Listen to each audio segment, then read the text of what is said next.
Как женщина может подставить мужчину в самый трудный момент и стоит ли проверять женщин и тестировать перед созданием семьи? Короче, история эта была со знакомым моего отца много лет назад. Еще в 90-е мужчина, назовем его Максим, познакомился с очень симпатичной девушкой. Он э, сам по себе всегда был таким человеком, про которых говорят шило в жопе.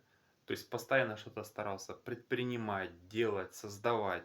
И судьба его повела в автосервисы, в автобизнес. Дела закрутились, как раз перестройка. Это было ново для страны. И у человека дела резко пошли в гору. Деньги, иномарки и так далее. Женщины вокруг. И ему понравилась одна определенная девушка. Погуляли, повстречались, создали семью. И, в общем, все было хорошо и замечательно. Но всякой сказочки бывает так, что наступает и конец. И получается так, как и обычно, не у тех людей занял деньги, что-то где-то не подрасчитал, где-то человека подставили. И, в общем, человек попал на очень крупную сумму денег. И пришлось ему надо деньги-то отдавать, пришлось ему распродавать и бизнесы свои, и квартиры, дома и так далее. И когда дело уже стало понятно, что дело пахнет жареным, эта женщина, уже супруга его, на тот момент у них не было детей, собрала свои манатки и была такова, в дальний путь. Куда она потерялась, никто ничто никак не знает. Этот мужичок деньги перезанял, по долгам по всем он в итоге раскидался, и остался он ни с чем. Ну, просто, как у разбитого корыта. Жена ушла, какие-то там сбережения, то, что дома были, она забрала. Где она, кто она, никто ничего не знает. Вот. Почему мне эта вся история хорошо известна? Потому что этот мужчина был и остается хорошим товарищем моего отца, и мой отец ему в частности занимал деньги. Потом, естественно, этот человек все вернул, эти люди дружат хорошо до сих пор.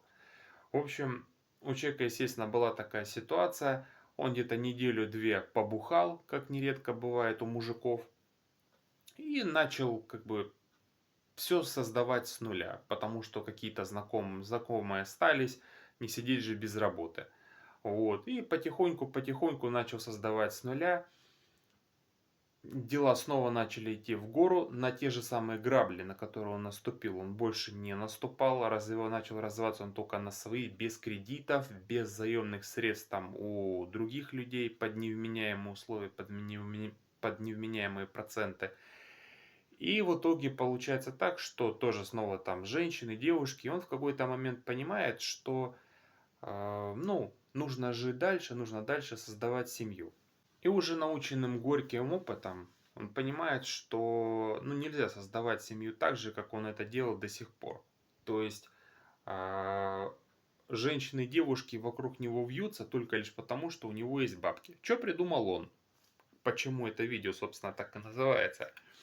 Он придумал следующее. Он себе купил старую машину и начал прикидываться тем, что у него денег нет. И таким образом начал знакомиться с девушками, женщинами, пытаясь найти ту, которая не прожжена до костей, не меркантильная. И на тот момент мне уже где-то было лет 8-9.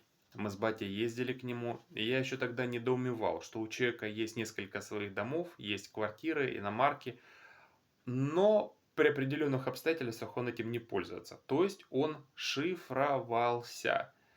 У него была старая машина, вся гнилая, еле-еле ездила. Он снял себе однушку, и вот с этой женщиной он переехал жить в однушку. И, в общем, год они прожили, он смотрел, уйдет она от него, не уйдет. Было такое, что там он специально создавал прецеденты, что денег не было, смотрел на реакцию человека. А она с ним, несмотря ни на что. Просто и как. Ключевой момент, она была приезжая, она не знала, кто он такой. И получается так, что потихоньку, спустя год, он стал раскрывать свои карты, что он занимается коммерцией и так далее. И в конце концов они поженились. Он ей в итоге посвятил, что он, кто он, как он. Сейчас люди живут счастливо вместе, у них 4 детей. Ну, дети, естественно, уже взрослые, потому что этому мужчине уже за 60. И живут душа в душу. Такие вот бывают женщины. Бывает так, что и меркантильно, а бывает так, что и хорошие. Вот такой вот урок жизненный.